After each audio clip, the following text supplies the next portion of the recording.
El estado de salud del duque había hecho que doña María volviese a dirigir su mirada hacia sus ancestros, al sur. En ese fatídico año de 1882, en Lanjarón se inician las obras para la construcción del nuevo balneario, pese a los impedimentos del ayuntamiento, como así se publicara. El día 19 de agosto de 1882 fallece su esposo, el duque de Santoña, en Madrid, a la edad de 79 años, dejando una fortuna de más de 100 millones de pesetas. Días después de firmar el codicilo, que daría lugar a un larguísimo proceso judicial con la hija del señor duque. Comienza el tercer y definitivo golpe de mala suerte. El día 15 de septiembre de dicho año, de 1882, el sinsabor le llega desde Lanjarón, donde, al hundirse un muro cuando se abría una zanja para la cimentación de las obras del nuevo balneario, fallecieron 2 trabajadores sepultados.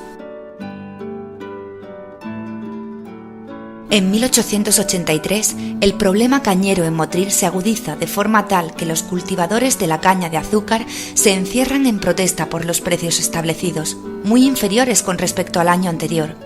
Se trataba de su pueblo, de sus gentes, de parte de sus trabajadores. Surge de nuevo su caritativo aspecto y comunica por telegrama a su representante en su localidad natal que comprase cuantas cañas quisieran vender los cultivadores y los pagase al mismo precio del año anterior, conjurándose de este modo el conflicto, motivo por el cual comenzó a ser conocida en su Motril natal con el sobrenombre de redentora de su riqueza agrícola. En la noche de Navidad de 1884 se produce el terrible terremoto que asola la Vega de Granada, llenando de muerte y de miseria infinita de pueblos. En Lanjarón no se producen desgracias personales, pero sin embargo, para los intereses de la señora duquesa, sufre gravísimos daños materiales la construcción del nuevo balneario. Desde entonces, deja la gestión del balneario en manos del administrador de sus bienes en Lanjarón, don Plácido Delgado Pérez. El derrumbamiento de las obras obliga a remodelar e instalar nuevos aparatos de hierro contratados a una empresa belga en el viejo establecimiento. Pese a tan desagradable situación, a solicitud de la prensa madrileña, lidera una comisión como presidenta honorífica para ayudar a las víctimas del horrendo seísmo, dando muestra, una vez más, de esa generosidad abominable que con tanto carácter había demostrado en infinidad de ocasiones, socorriendo a los más necesitados. Entretanto, continúan los litigios por la 5ª parte de la herencia de su difunto marido, para lo cual había contratado excelentes abogados de gran renombre en la vida social y política de España. Recibe en julio de 1882, al menos, una grata noticia. La Audiencia de Madrid falla a su favor, dando validez a la memoria hológrafa y el codicilo firmado por el señor duque de Santoña, días antes de morir. Pero la hija de este, o mejor dicho, sus abogados, recurren esta sentencia y se prosiguen los trámites judiciales. En 1888, la duquesa de Santoña expulsa a varios médicos del hospital y esta cuestión llega primero a las Cortes, luego a la prensa, cuyos medios más liberales se ensañan contra la atrevida decisión y sobre sus opulencias desprestigiándola, de manera que ésta intenta repeler tal avalancha mediática mediante la publicación de cartas, agravándose aún más la tensa situación cuando su hijo José hace lo propio para salir en defensa de su madre.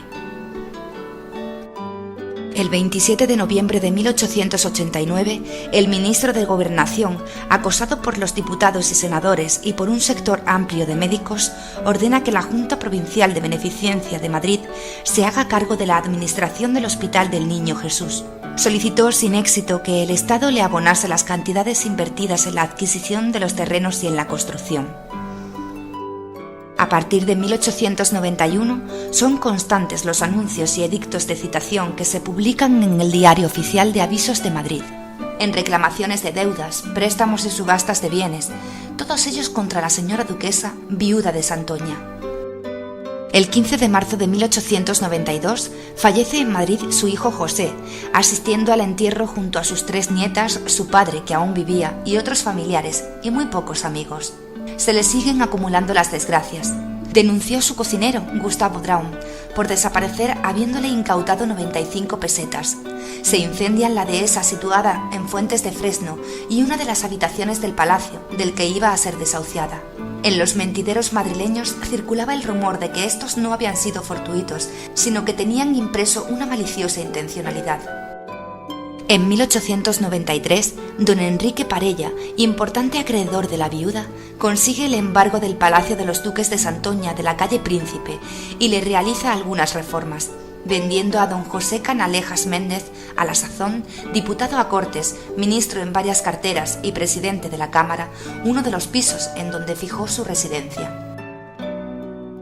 Indignada de tantas desgracias, escribió y publicó un folleto de 32 páginas.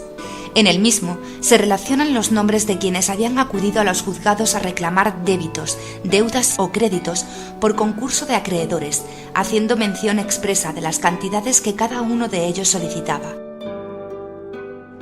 Aquella gran señora que alardeaba diciendo que la Puerta del Sol es como el patio de mi casa, debió refugiarse en un pequeño piso de la calle Olázega de Madrid, donde encontró el descanso eterno el día 14 de octubre de 1894.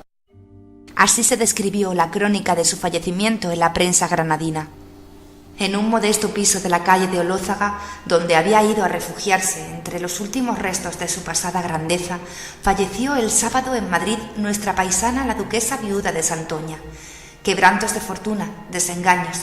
ingratitudes, disgustos de familia, lo más cruel y lo más amargo que nos tienen reservado en esta vida, vinieron a herir su naturaleza, y entre padecimientos físicos y angustias morales ha entregado su alma a Dios, fortalecida con los auxilios espirituales, únicos capaces de disipar las grandes tristezas que debieron rodear las últimas horas de la infortunada señora. En la capital de España, la mayor repercusión se hizo en el diario La Época, uno de los pocos medios que se habían erigido como defensores de la duquesa. Como nota curiosa, más bien irónica, uno de sus más fieles defensores y de las pocas personas que acudieron a su entierro en el cementerio de San Isidro de Madrid, donde reposan sus restos, el abogado almeriense Antonio Ledesma escribió y publicó en 1903 una novela con el título Canuto Espárrago, parodiando en uno de los episodios de la misma el largo pleito de la duquesa de Santoña. Como consecuencia de autos ejecutivos seguidos por el marqués de López Bayo para hacer efectivo un crédito hipotecario por valor de 1 millón de pesetas a aquella señora a la que se le llegó a conocer en los últimos años de su vida como la duquesa mendiga, perdería también su hegemonía en Lanjarón con la subasta de sus bienes, que se realizaron en 2 fechas distintas. La primera el día 15 de marzo de 1897, simultáneamente en los juzgados de Motril y Órgiva y en la sala de audiencias del juzgado del distrito de Buenavista de Madrid, en 2 lotes, el primero por importe de 52.190 pesetas, correspondiente a las fincas de las que era propietaria en el término municipal de Motril. El segundo, que ascendía a la cantidad de 36.100 pesetas, pertenecientes a la propiedad de Lanjarón, compuesto de 6 casas, 2 molinos harineros y 20 fincas rústicas, casi todas ellas de riego. La segunda subasta, de mayor consideración, se efectuó también de forma simultánea en la sala de audiencias del mencionado juzgado de primera instancia de Buenavista de la capital de España y en los juzgados de Getafe, Madrid, y Órgiva, el día 12 de mayo de 1897, igualmente en 2 lotes, el primero sobre los bienes que la difunta señora tenía en la localidad madrileña de Cienpozuelos, valorados en 129.075 pesetas, y el segundo por las propiedades sitas en el término municipal de Lanjarón, ascendiendo el precio de la subasta de este lote a 240.420 pesetas, destacando entre ellas las enajenaciones del balneario tasado en 114.500 pesetas y la huerta en 35.200 pesetas, 4 fincas rústicas y el complejo donde se iba a edificar el malogrado edificio para balneario hotel, derrumbado por el terremoto de 1884 en el Pago de las Calenturas, hoy conocido por Las Naves. Luego llegaría don Silverio Carrillo de Albornoz y Jiménez Herrera, que tras adquirir este segundo lote revolucionaría afortunadamente el balneario y la vida socioeconómica de Lanjarón. De la duquesa se podrían guardar ahora en Lanjarón otro tipo de recuerdos si sus emprendedoras actividades empresariales no se hubiesen truncado con tantas adversidades catastróficas y con el matrimonio que, por suerte o desgracia, le unió con aquel hombre adinerado, con el que alcanzó su anhelado sueño de codearse dentro del ambiente aristocrático de Madrid. Existe una similitud entre su vida y las expectativas del balneario. Al final, ambas sucumbieron en el fondo del abismo, hasta que, si se marchó al otro mundo aquella suntuosa señora bondadosa, humanitaria, sacrificada con los demás, llegó otra a nuestra morada que lo superaría. Sor Matilde Carrillo. De las tinieblas se hizo la luz, y de la luz, el resurgir de Lanjarón.